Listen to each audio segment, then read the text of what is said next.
Ke duniya ina za ki da mu ko da kuɗin ka sai da rabon ka kyawawan mata ba sa karewa. Mata kar ku zo ku bata lokaci. Kai. Ya na gomba ya ganta kalar jaka kalar gele kalar kaya kalar fata. Haka ne.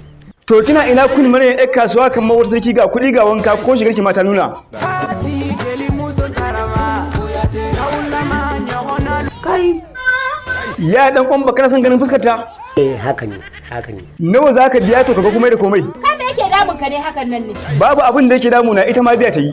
Ba dai ka samu kanka kaɗai kuɗi ba. To shikenan kayo kanka ai su kuɗi abin so ne haka mata abin so ne shi yasa nake son haibat. Ta zamo amarya ba dan ta yi ɗaukaka ba.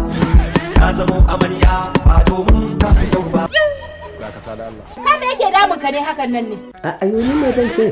Allah sarki zirniki na ka bi gidan TikTok ba mai kauna ta kamanta. Kar ka manta. Gidan nan kakaf babu wanda yake ƙaunarka kamata duk sauran makiyanka ne.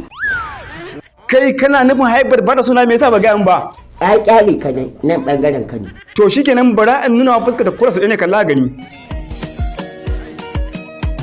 Ki ban aran wilinki masoyiya ni ko na baki kwana.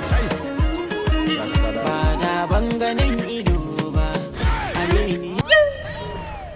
Ya dan gombo. Wannan bidiyon fa anan gun zai kare in ta miki akwai matsala fa na kaman telan bai gama dinke kasan ba. Allah wata ranka wallahi. Alƙur'an ƙarya kake. Ka gare na mutane hankali mana. Ka me yake damun ka ne hakan nan ne? Wannan fa shine kwashe-kwashe.